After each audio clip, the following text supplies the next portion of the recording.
de la fe con limpia conciencia, y estos también sean sometidos a prueba primero, y entonces ejerzan el diaconado si son irreprensibles.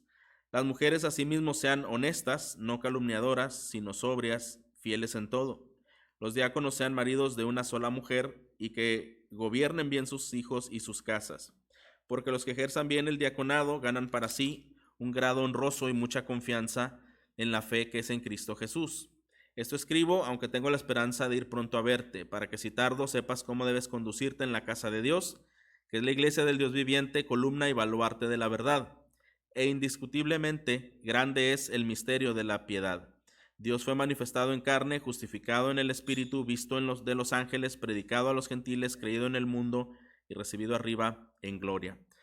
Estas palabras que el apóstol Pablo dirige a Timoteo, a su discípulo y también este pastor joven, quien estaba siendo formado y estaba siendo aconsejado de cómo debían tratarse los asuntos en la iglesia y cuáles serían los requisitos, las áreas importantes que él tenía que revisar, que él tenía que asegurar al momento de establecer también servidores dentro de la iglesia, pues le da esta serie de requisitos.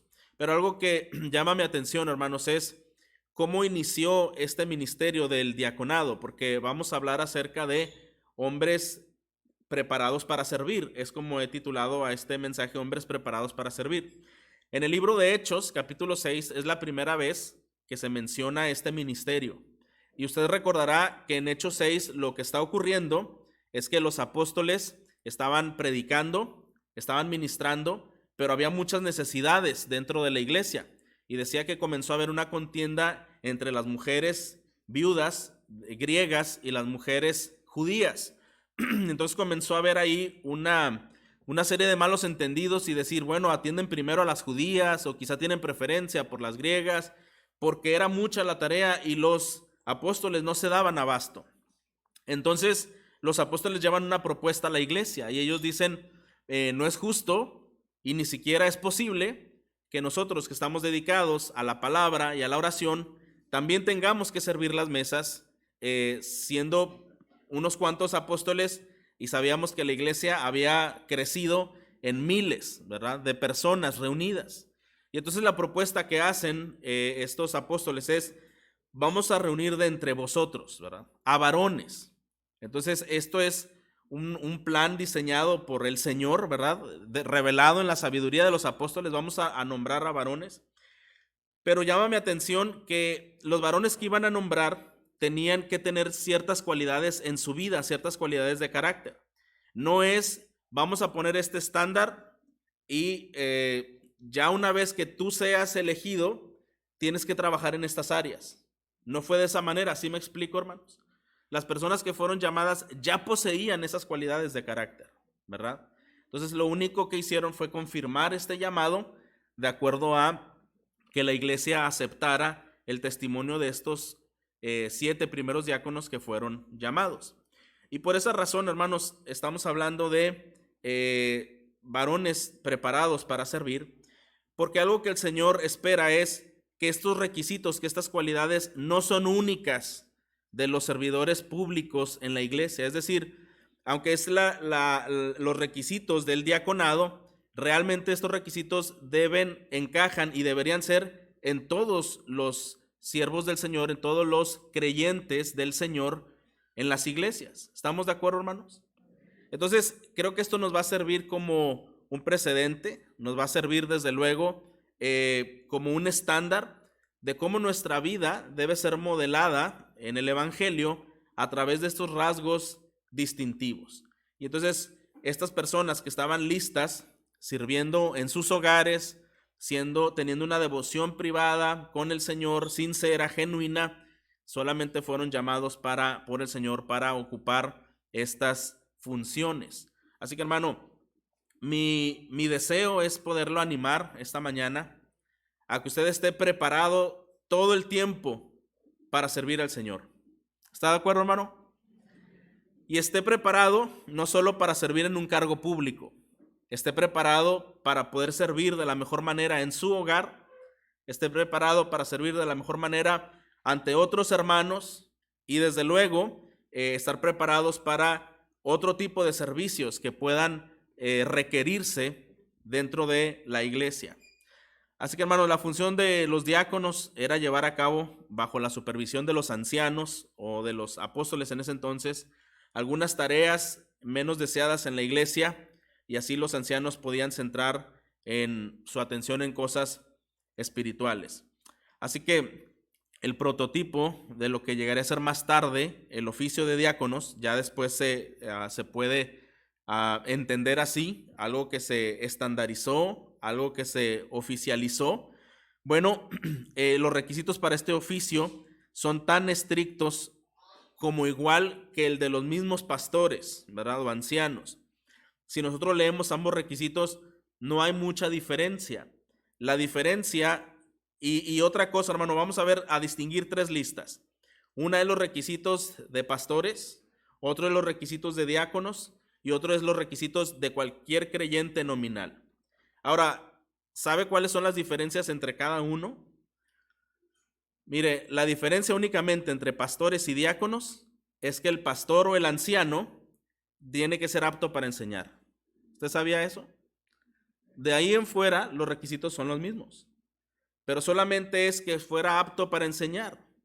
Ahora, usted sabe que entre los requisitos de los diáconos y los requisitos de cualquier creyente nominal no hay cambios. Entonces ahora entendemos cómo el Señor tiene un plan especial para el varón dentro de la congregación.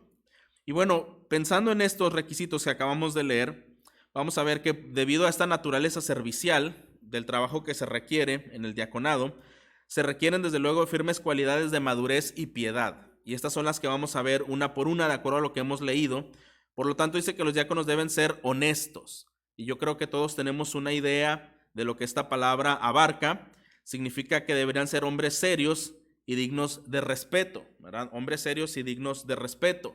No eran personas, y hay un autor que lo dice de una manera muy tajante o queriendo ser muy ilustrativo, dice, no tendrían que ser personas que se les denominaría payasos, ¿verdad? Es decir, que no tomaban cosas muy en serio o que no tenían una vida muy acorde a lo que iban a desempeñar. No estamos hablando de un carácter alegre, no estamos hablando de una simpatía, no estamos hablando de alguien que le gusta reír o que tenga gozo en el Señor, no. Estamos hablando de asuntos de vida, hermanos, de sus asuntos de carácter.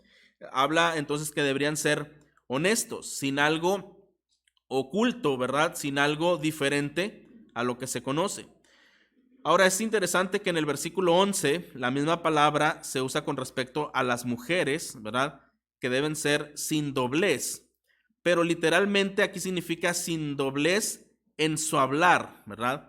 En este sentido, una persona honesta sin hipocresía es lo que se refiere en el aspecto de ambos. Y qué interesante que también menciona a las mujeres, ¿verdad?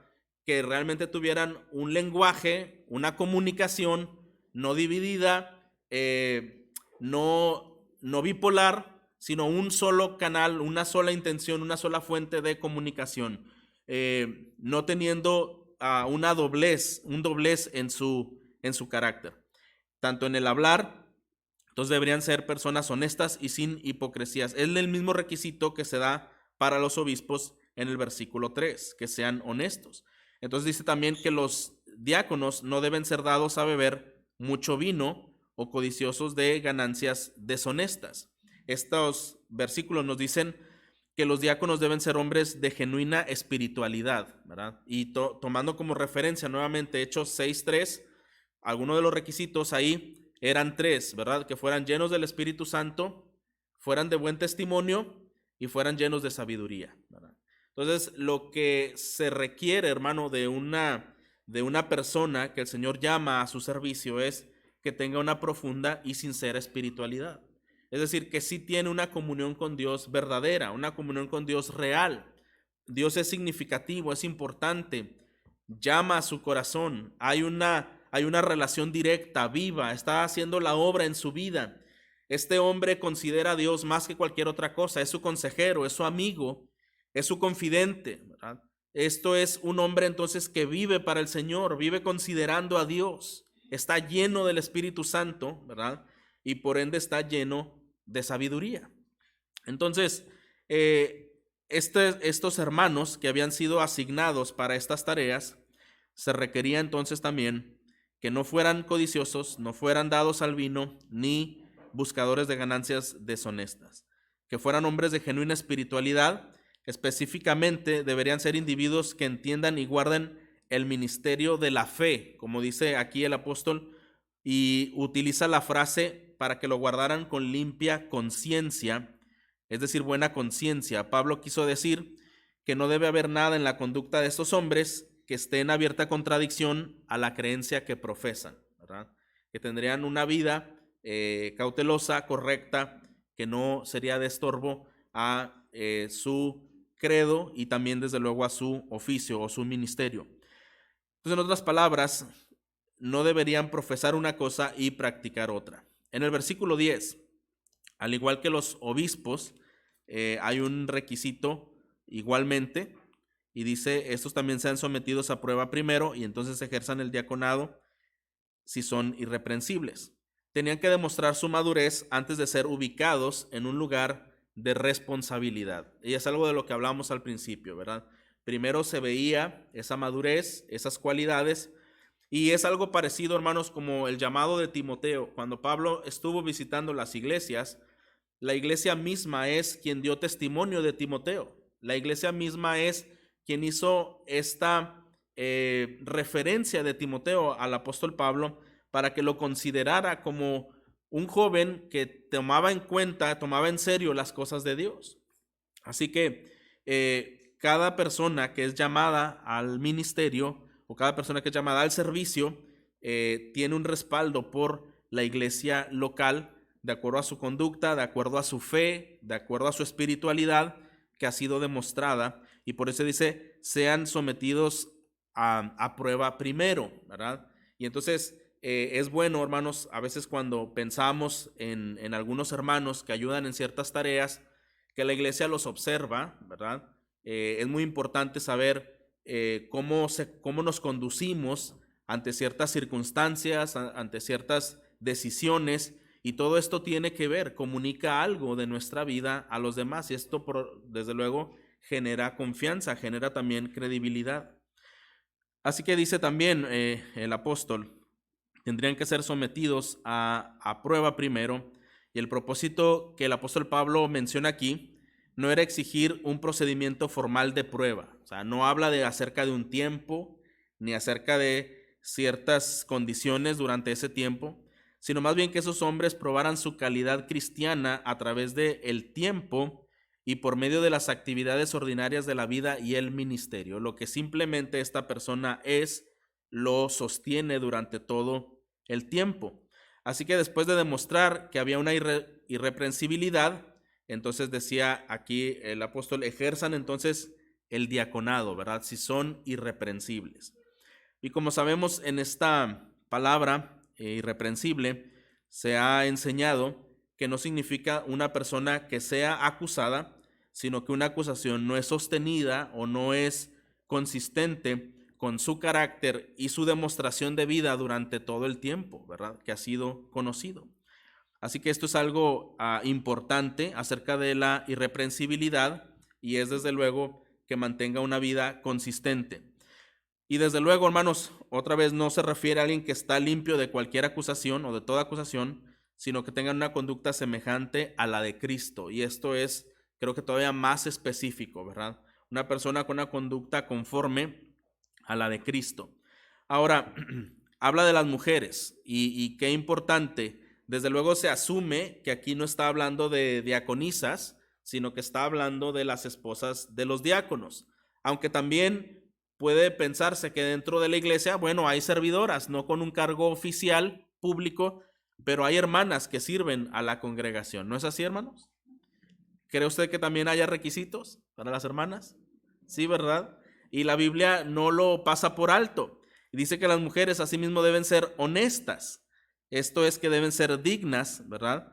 Al igual que los diáconos, también deberían ser no calumniadoras, ¿verdad? No deben ser personas que calumnian, no deben ser personas con mucha comunicación, hablando como que de otras personas. Deben ser mujeres muy prudentes, ¿verdad? Y que no hablan cosas de más. es lo que está diciendo aquí la palabra, ¿verdad? No salen en las conversaciones de otras personas, ¿verdad? Como que a lo mejor esos mismos nombres salen en diferentes conversaciones. No, esto es lo contrario a eso, ¿verdad? Cuando se habla entonces de las mujeres deben ser honestas, deben ser cuidadosas con sus palabras, y esto es algo que también refuerza lo que es el liderazgo del esposo, porque si hay un hermano con cualidades serias delante del Señor, su esposa debe ser igual de prudente, la esposa debe ser igual de sabia, ¿verdad? De piadosa, de tal manera que no sea un conflicto para el apoyo o para el servicio que su esposo podría brindar. ¿Sí entendemos esta parte, hermanos? Como el Señor tal parece que nos hace un llamado al esposo y a la esposa, ¿verdad? Claro, en un sentido, no es el mismo llamado, pero sí hay una expectativa que se tiene de las esposas de los servidores del Señor. Entonces, las mujeres deben ser honestas, ¿verdad? No calumniadoras. Igualmente, algo importante, hermanos, la palabra calumniar viene del sustantivo diablo, que es el principal calumniador. Entonces, esta palabra, calumnia, viene describiendo el carácter de lo que es Satanás, de lo que es el principal enemigo de Dios, el que opera en el mundo, y su principal labor es destruir. Como nos dice la palabra, solamente viene sino a hurtar, matar y destruir. No viene a conciliar, no viene a edificar, no viene a nada más, sino su labor es destruir. Creo que estamos de acuerdo, hermanos, que a través de las palabras se pueden destruir grandes imperios, ¿no es cierto? Grandes fortalezas pueden ser destruidas por la palabra. ¿Y qué tan importante es para el Señor que un creyente, sea un creyente varón o un creyente mujer, tenga dominio sobre su lengua? ¿No es así, hermanos? Esto demuestra una verdadera piedad, como lo dice Santiago, ¿verdad? El varón que es perfecto es aquel que puede gobernar su lengua, ¿verdad? Puede controlar, puede tener un dominio sobre las cosas que expresa, sobre las cosas que dice. Así que, hermanos, estos requisitos que estamos analizando, en realidad, todos los creyentes debemos tenerlos como parte de nuestro carácter. Amén. Cada uno de nosotros debe buscar esa fe genuina, debemos buscar esa irreprensibilidad, debemos buscar esa sobriedad, ese alejamiento de buscar las cosas con codicia de la tierra, las ganancias deshonestas. Debemos buscar, desde luego, el ser honestos y el no calumniar, el rechazar, desde luego, esta actividad que es una actividad diabólica, destructiva, ¿verdad? Que la iglesia y la Biblia prohíben. Bueno, también dice que deben ser sobrias, ¿verdad? Y esto es que mantienen un equilibrio y no son personas tan emocionalistas, tampoco son personas tan frías, sino que hay una sobriedad, hay un equilibrio en todos los aspectos. No tienen una vida intensa, desbordada hacia ciertos asuntos, sino que en realidad hay un equilibrio que el Señor da en sus vidas. Dice también que deben ser fieles en todo. ¿A qué se refiere Pablo entonces a estas mujeres? ¿Eran mujeres de la congregación en general? ¿O eran más bien las esposas de los diáconos? ¿O eran diaconisas? La Biblia registra en Romanos 16:1 a Febe, ¿verdad? Una diaconisa. Pero pueden defenderse cada una de estas dos opciones teniendo la primera en ligera ventaja, pero no se puede ser dogmático tampoco, hermanos, con este tema, ya que con alguna de ellas parece haber algún apoyo, ¿verdad? Que sí había, quizá hubo hermanas que servían en la congregación, pero también puede referirse a las esposas de los servidores, y en última instancia sería el ideal de toda hermana creyente que pudiera guardar y vivir bajo estos requisitos. Así que bueno, aunque la posición de diácono, según el criterio del mundo, parece ser humilde y poco atractiva, para los seguidores de Cristo es algo que luce muy diferente. Para las personas en nuestra sociedad actual, contemporánea, decir soy un servidor no es algo que causa mucho impacto o mucho ánimo. ¿Estamos de acuerdo, hermanos? Las personas lo que quieren es tener una plataforma de estrellato, de protagonismo y no de servicialidad.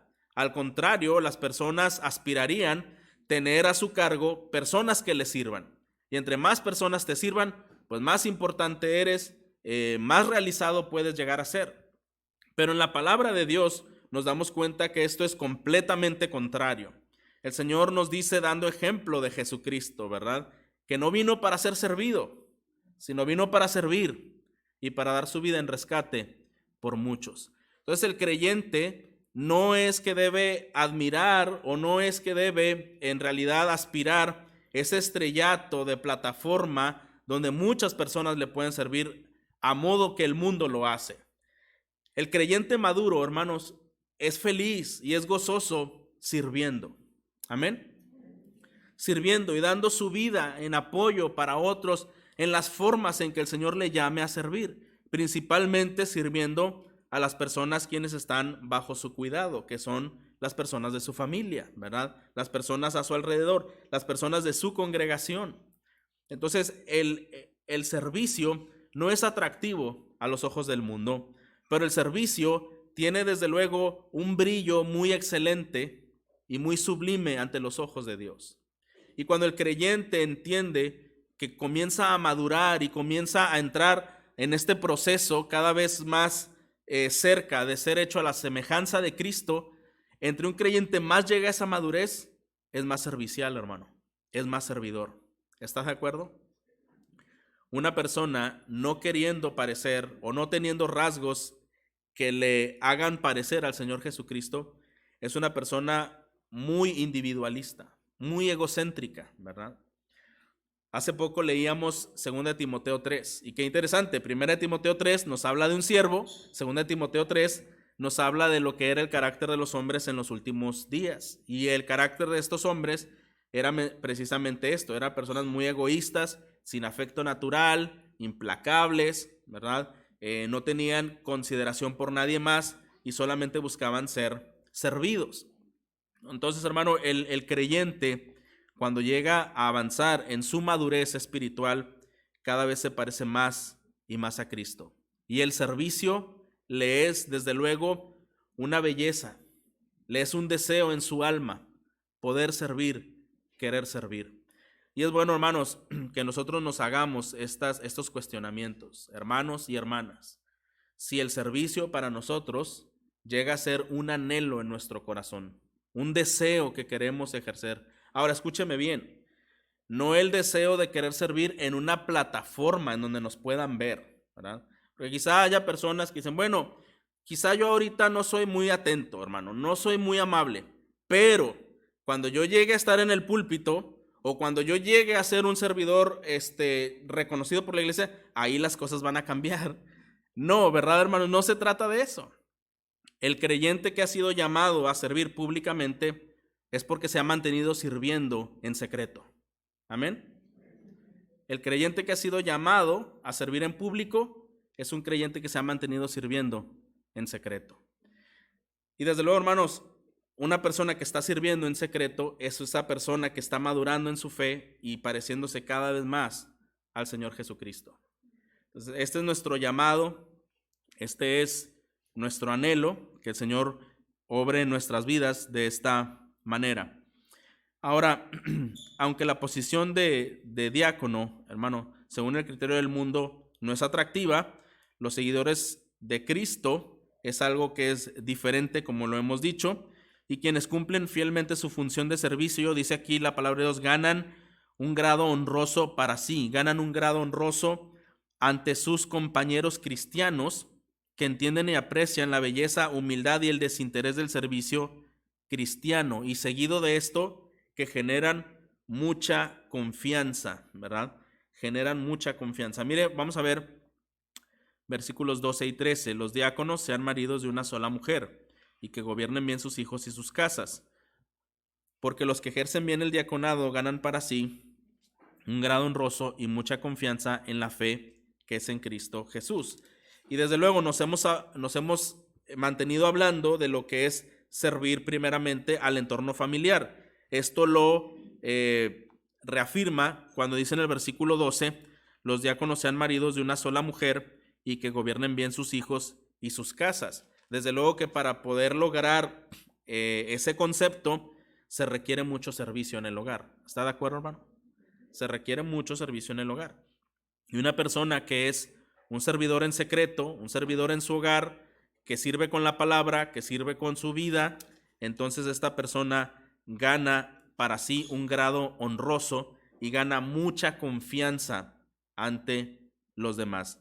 Es decir, hermano, que una persona que sirve públicamente es alguien que inspira mucha confianza, ¿verdad? Porque su vida ha podido respaldarse en sus decisiones, en su amor, en cómo es su relación en la familia. Bueno, todo esto le respalda para poder ser una persona digna de confianza, ¿verdad? Qué interesante que cuando en algunos, bueno, en todos los empleos seculares, por supuesto, hay requisitos, ¿no es así? Para que una persona entre a laborar en algún puesto y esas referencias personales y queremos saber si realmente te conocen y qué opinan de ti las personas con quienes has laborado, ¿verdad? O tus referencias familiares o tus referencias personales. ¿Cuánto más no va a ser importante, hermanos, el servicio en el ministerio? ¿No cree así? ¿Cuánto más no las referencias son todavía mucho más importantes en ese aspecto? Y la mejor referencia no es incluso las de personas alrededor, sino incluso las que la misma familia nos puede dar y nuestros mismos hermanos en la fe pueden dar de referencia de unos de otros. Así que estos aspectos nos muestran que es necesario, ¿verdad? Ahora, este grado honroso que se gana ante los compañeros, aquellos que aprenden esta belleza, esta humildad y este desinterés del servicio y esta gran confianza de la fe de aquellos que son en la fe en Cristo Jesús. Ahora, hermano, el servicio humilde que no recibe las recompensas que este mundo considera importantes, llega a ser la verdadera prueba de la motivación del individuo. Sabe que una persona que quiere servir en alguna posición, ya no nada más en la iglesia, normalmente fuera de la iglesia, pero cuando un creyente tiene ese mismo criterio de una persona no haciendo las cosas para el Señor, sino por su propio bien, los intereses que le mueven en servir es recibir una alabanza de los hombres, o es recibir una compensación, es recibir una recompensa por lo que hace. Normalmente el aplauso y normalmente alguna retribución por lo que hace. Cuando una persona creyente tiene esas mismas motivaciones, ese mismo modelo de inspiración para servir en la iglesia, ¿sabe qué va a pasar? Se va a desanimar. ¿No es así? Se va a desanimar, hermano. Se va a desanimar porque en el ministerio hay muchos desafíos, ¿verdad? Y desde luego en la vida cristiana en general hay muchos desafíos. Entonces una persona al no sentirse completamente halagada o retribuida de acuerdo a su deseo, va a caer en un gran desánimo. Y quizá podría pensar, bueno, yo he hecho esto y esto y esto, pero no recibo unas gracias, un aprecio, ¿verdad?, por las cosas que hago. Y entonces esto tenderá a desanimarle en gran manera. Desde luego que en los creyentes que sirven para el Señor, tendríamos como creyentes que tener una vacuna contra ese tipo de respuestas o contra ese tipo de motivaciones. No significa, hermanos, que hay unos que desean esas motivaciones y otros no las desean. Realmente, cada ser humano, por el hecho de ser humano, aún ser un creyente, somos muy tentados y somos muy... nos da mucho gusto recibir, somos muy estimulados cuando personas reconocen nuestro trabajo. ¿No es así? Eso nos estimula, eso nos anima. Y cuando recibimos una recompensa, también ese es un gran estímulo. Entonces, no es equivocado de alguna manera responder ese estímulo con gozo. Lo que estamos diciendo es, cuando esa es la principal o única motivación, entonces al momento de la prueba, allí nuestro carácter va a ser probado y va a relucir lo que realmente hay en nosotros, ¿verdad? Porque un creyente, hermano, sincero, genuino, que hace las cosas por el Señor, al no recibir una gratitud, al no recibir una recompensa, claro que le va a desanimar. Claro que la crítica, claro que la presión de las cosas, claro que esto pesa en el corazón, esto es sin duda, esto no lo podemos negar. Pero otra vez, solamente el Señor, a través de su Espíritu Santo, es quien puede dar esa largura de ánimo y paciencia en el tiempo de la prueba.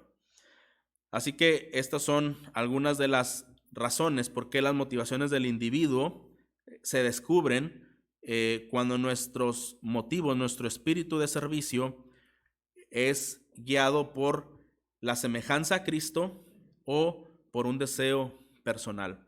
Así que cuando un diácono de verdad ha servido bien en su ministerio, acrecienta su confianza en la sinceridad de su fe y de su comunión con Dios. Tenemos una tarea importante como iglesia, hermanos, en oración, ¿verdad? Y es desde luego orar que toda la iglesia seamos una iglesia de servidores. Amén. Otra vez recuerde que estos requisitos aplican a todos los creyentes, Y como una forma de ánimo también es que cada vez que el Señor llame a una tarea, estemos haciendo la parte que nos toca por si el Señor quiere llamar a alguno de nosotros a una tarea especial o alguna tarea pública, ¿verdad? Así que algunas consideraciones generales acerca del diaconado es, bueno, 1 Timoteo 3 enseña acerca de los oficios formales en la iglesia, pastores y diáconos, cuál es la labor del diácono, qué significa esta palabra. Recuerde que esta palabra diácono significa servidor, ¿verdad? Un servidor. No en ningún momento tiene que ver algo enmarcado de superioridad, ni siquiera de liderazgo, sino de servicio, Cada vez que algo nos motive para hacer por el Señor, debe motivarnos servirle a Él. Cuando nuestras motivaciones son diferentes a esas, hermanos, sí, tendríamos que ir al Señor y decir ante Él en esa humildad y esa sinceridad que estamos batallando con las expectativas o los anhelos que hay en nuestro corazón que no son de acorde al carácter de Cristo, ¿verdad? No debe animarnos una plataforma, un reconocimiento, una retribución, una reputación, nada de esto nos debe motivar para servir al Señor, única y exclusivamente el gozo de ser útiles para su obra. Amén. El gozo de ser útiles para su obra. Así que un servidor en el griego secular era utilizado para referirse a una persona encargada del cuidado de una casa, ¿verdad? Como decir un siervo o quizá, como se dice también, un sirviente. Esa es la aspiración de un creyente maduro que quiere servir al Señor. Señor, yo quiero ser tu sirviente, ¿verdad? Esa es la aspiración que todos nosotros, hermanos, debemos ir al Señor y decir: Señor, yo soy tu sirviente. Ordena lo que quieras. Pide lo que deseas. Yo estoy para servirte. Amén. Recuerda que vimos en las predicaciones anteriores cuál era la respuesta de todos aquellos que eran asombrados por la presencia o la gloria de Dios. Decían: heme aquí, ¿verdad? Yo estoy convencido que tú eres Dios, todopoderoso, soberano, que gobiernas el mundo con perfección y exactitud, y no me resisto ante ti, entonces heme aquí, soy tu servidor. Así que entonces un servidor o un diácono es la misma palabra para alguien que hacía funciones en una casa de servicio. En ocasiones esta palabra se usaba para describir también funciones que solo eran realizadas por los esclavos. Yo creo que si alguno de nosotros nos preguntaran: ¿te gustaría ser un esclavo? Diríamos: no, claro que no. Pero entendemos en la fe que un cristiano es un esclavo de Cristo, ¿verdad? Que no apela a sus intereses, no reclama por derechos, sino simplemente ha rendido su voluntad al Señor. Tareas que culturalmente no eran dignas de que las ejerciera un hombre libre, las ejercían los esclavos. Y esa palabra para diácono era exactamente la misma palabra utilizada para un esclavo.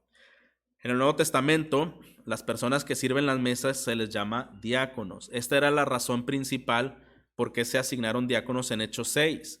No era para tomar decisiones importantes respecto a lo que sucedía en torno a la iglesia, no era tampoco para hacer otro tipo de situaciones, sino servir mesas. Y esto nos habla entonces de cuál es el carácter servicial, ¿verdad?, de este oficio y la disposición que debe poseer cada creyente de Cristo que está apuntando hacia la madurez. Debe estar deseoso y gozoso de servir aún en áreas físicas, ¿verdad?, en áreas materiales, ser de utilidad allí. Porque otra vez, hermano, ¿a quién servían estos diáconos que fueron nombrados en Hechos 6? Sí servían a los creyentes, a la iglesia, sí servían las mesas a las mujeres griegas, a las judías, pero sabemos detrás de todo eso que estaban sirviendo a Dios. ¿No es así? ¿No nos dice el Señor en Mateo, verdad? Mira, tuve agua, me diste de beber, estuve desnudo, me cubriste, tuve hambre, me alimentaste. Al haberlo hecho con uno de ellos, a mí lo hiciste. Pero Señor, ¿yo en qué momento te vi así, desamparado, desnudo, hambriento? Jamás te vi. Bueno, si tú lo hiciste hacia ellos, lo hiciste conmigo, ¿verdad? Y esta es la parte del servicio, entonces, que lo hacemos para el Señor, ¿verdad? Lo hacemos para el Señor. Cada vez que servimos a un hermano en Cristo y servimos a nuestra propia familia en cuidado, en atención, en instrucción y en cualquier necesidad que el Señor pone en nuestras manos cubrir, no lo estamos haciendo para ganarnos el favor de una persona, no lo estamos haciendo para tener adeptos a mi forma de pensar. Estamos sirviendo a estas personas porque estamos sirviendo al Señor. Amén. Estamos sirviendo al Señor. Así que bueno, la diaconía cristiana encuentra su motivación en el amor a Dios y el amor al prójimo, ¿verdad? Entonces ya esto queda cada vez más claro. El Señor desea de nosotros estas cualidades de carácter que modelan el evangelio en una madurez, un creyente que madura en su comunión con Dios, en su relación con Dios. Y también en cuanto al servicio, estamos viendo que hay una motivación porque amo al Señor y amo a mis hermanos, amo a mi prójimo, por esa razón les sirvo. Sin una motivación externa, sin una motivación superficial o diferente a ello, quiero servirle a mi Señor. Así que recuerde usted que el diaconado surge como una respuesta a un problema en la iglesia hacia una necesidad de atender a aquellas viudas en Hechos 6. Y entonces, hermano, esto nos enseña cómo un carácter servicial siempre, escuche bien, hermano, un carácter servicial siempre será útil. Amén. Siempre será útil, porque siempre hay necesidades y siempre el Señor quiere bendecir a los suyos, y para hacerlo utiliza instrumentos humanos para bendecir. Y el servicio es un medio, es una conexión de bendición que viene de parte del Señor. Por eso, hermanos, a veces como cristianos debemos tener mucho cuidado y pedirle al Señor que nos dé mucha sabiduría. Cuando somos servidos por nuestros hermanos en Cristo, nuestra devoción debe aumentar en gratitud más que al hermano, debe ser hacia Dios. ¿Está de acuerdo, hermano? Debe ser hacia el Señor.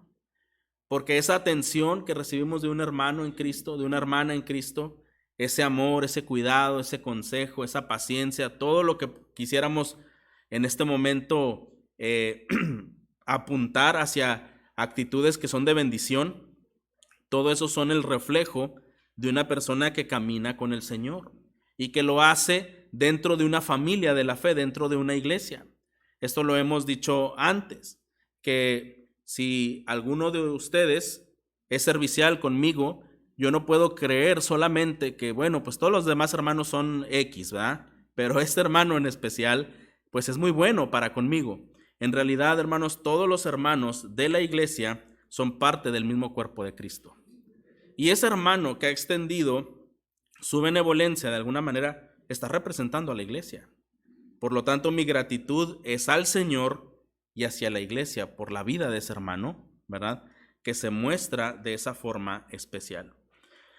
Y entonces, ¿qué son los diáconos entonces? Me gusta una expresión que da el pastor Sugel Michelén. Él dice, los diáconos son una extensión de la mente, del corazón y de las manos de los pastores con respecto a ciertas facetas de la supervisión pastoral. Es decir, que este servicio diaconal tiene una relevancia, hermanos, espiritual muy grande dentro de la iglesia. Se actúa en conjunto entre pastores y diáconos, se actúa en conjunto para ministrar eficazmente la vida del pueblo de Dios. Y entonces es ahí donde los diáconos son una extensión, ¿verdad?, de la mente, del corazón y las manos de los ancianos en ciertas facetas de la supervisión pastoral. Y entonces aquí los diáconos no trabajan independientemente ni paralelamente a los ancianos y a los pastores. Un diácono es un apoyo al cuerpo de pastores, son hombres que aprecian, respetan, apoyan a los pastores, no teniendo una autoridad sobre la iglesia, sí un deseo de servicio, un testimonio fiel y desde luego un carácter conforme al de Cristo y una eficaz bendición hacia los hermanos. Primera Timoteo 3 menciona de los obispos que deben gobernar bien su casa, porque igualmente deben gobernar bien la iglesia. Esto significa administrar y dirigir. Pero de los diáconos, aunque se dice que deben gobernar bien sus casas, si usted se fija, no dice que deban gobernar bien la iglesia. Entonces aquí vemos otra diferencia. Usted vea en 1 Timoteo 3, antes de los versículos que leímos, del 1 al 7, ahí habla de cuál es el requisito de los ancianos, de los obispos o pastores. Y uno de los requisitos es que gobiernen bien su casa para que gobiernen bien la iglesia. Ahora vaya usted al requisito de los diáconos. Y dice que gobiernen bien sus casas y a sus esposas, pero no dice que gobiernen bien la iglesia, ¿verdad? Hay algunas diferencias pequeñas que tienen relevancia, ¿verdad? Así que el ministerio esencial es velar por la condición física de los hermanos de la iglesia, especialmente por los necesitados. Y por esa razón es que, hermanos, están en ese apoyo continuo de saber, de escuchar, visitar, atender al principio, saber las necesidades. Deben de tener un ministerio de ternura y de misericordia. Eso es algo que se espera de quienes estamos sirviendo. No solo es hacer aspectos administrativos como contabilidad o algunas otras cosas parecidas. Esto es necesario y desde luego se hace, pero no es únicamente la única función. No es dirigir la iglesia. Bíblicamente, las responsabilidades de los diáconos, como sabemos, es un apoyo espiritual, un apoyo material en algunos aspectos del ministerio. Así que el aspecto espiritual de ese cuidado son llamados a proveer de consuelo, de paz en la iglesia y fomentar la unidad del cuerpo. Si pudiéramos decirlo de otra manera, hermanos, es que dentro de el redil, del rebaño, habiendo pastores alimentando a las ovejas y pudiendo proveer para las ovejas, los diáconos son como esos apoyos que ayudan a que estas ovejas no se vayan más allá de los límites, que con ternura, que con amor, que con paciencia, que con consuelo y paz en la iglesia fomentan una unidad en el cuerpo. Son hombres que deben comprometerse a buscar conocer la palabra de Dios.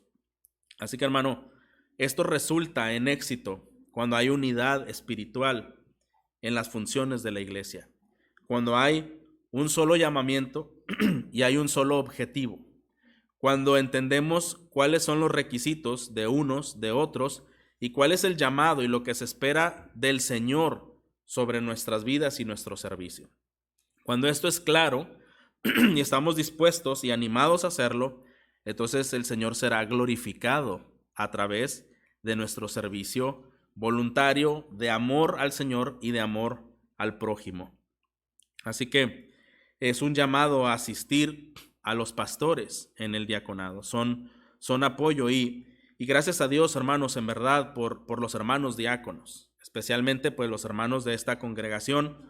Ellos son dispuestos, son hermanos que tienen ánimo y yo sé que los pastores nos hemos sentido apoyados por sus vidas, gracias a Dios, y anhelamos, ¿verdad?, que esto continúe así. Anhelamos no solo eso, sino que también estos requisitos, estas cualidades de carácter puedan extenderse, podamos modelarlas todas las personas de la iglesia y así podamos ser más servidores en funciones de necesidad dentro de la iglesia. Así que como conclusión, hermanos, el diaconado es un testimonio elocuente del cuidado que Dios tiene por el hombre en el sentido no solo espiritual, sino también físico, ¿verdad? Como este diaconado es un testimonio elocuente de lo que Dios tiene cuidado. Es lo que hace un momento yo mencionaba. Cuando tú reconoces que un hermano ha cuidado de ti, ha tenido paciencia de ti, ha sido bendición para ti, es la provisión de Dios. Es el cuidado excelente de Dios, pronunciándolo de una manera elocuente a través de este hermano. Amén. Damos gracias a Dios por sus cuidados, hermanos. Amén. El surgimiento del diaconado es un testimonio claro de la centralidad que debe ocupar la predicación y la oración en el ministerio cristiano. Los apóstoles fueron claros en esta exposición, en esta propuesta que llevaron a la iglesia. Ellos dijeron: nuestra tarea principal son dos: la predicación de la palabra, y esto implica el estudio de las escrituras, y la oración. Como pastores, hermano, hay varias áreas que nosotros como pastores tenemos responsabilidad. Pero le voy a decir una cosa: esa responsabilidad que nosotros tenemos no la tenemos por ser pastores, además de la oración y la predicación. La tenemos por ser creyentes y tenemos la misma responsabilidad que todos los creyentes. Amén. Es decir, como creyentes, todos los creyentes tenemos, ¿verdad?, la responsabilidad de evangelizar. ¿Está de acuerdo, hermano? Todos los creyentes tenemos la responsabilidad de visitarnos unos a otros. Amén. De animarnos unos a otros, de llamarnos, de servirnos. Todos los creyentes tenemos las mismas responsabilidades. Y cuando vamos a los requisitos o responsabilidades de obispos, bueno, hay dos tareas principales: la predicación y la oración. El Señor nos permita, hermanos, poder crecer en este ministerio, poder extender con eficacia cada necesidad que surge en la iglesia. Ahora también el ministerio de los diáconos nos muestra claramente cómo Dios ve a la iglesia, ¿verdad? Cómo Dios ve a la iglesia. Y cómo podemos decir en este aspecto, ¿verdad? Bueno, Dios ve a la iglesia como su pueblo amado, como una familia en la fe. Y como cada familia y como cada plan de Dios ha dado un liderazgo al varón dentro de cada familia, dentro de cada iglesia, el Señor ha depositado el liderazgo a los varones. Y cada varón nos debemos de esforzar en esa gracia de modelar a Jesucristo y poder servirnos unos a otros. Y claro, hermanos, damos muchas gracias a Dios por las hermanas que sirven y que son de ánimo y un gran aliento y una vida de piedad. En ningún momento la Biblia no reconoce todo ello.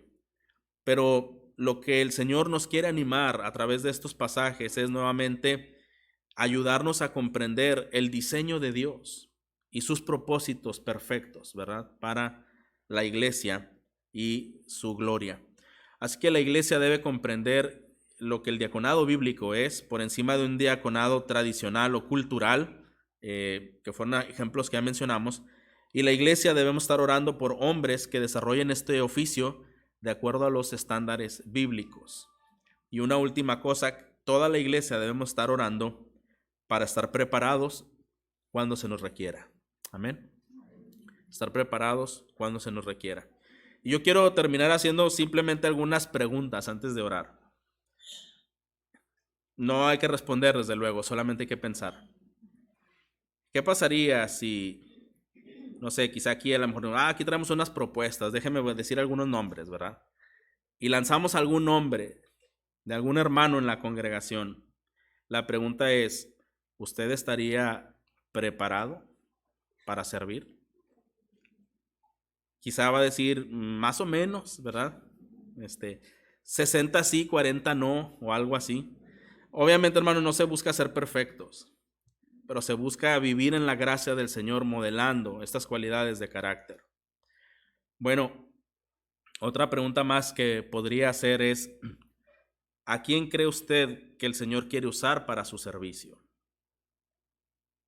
A lo mejor se va a decir, no, pues al hermano que está allá, ¿verdad? Bien, no sé cómo se llama, pero el que está allá. ¿Cree que estas preguntas tengan respuesta?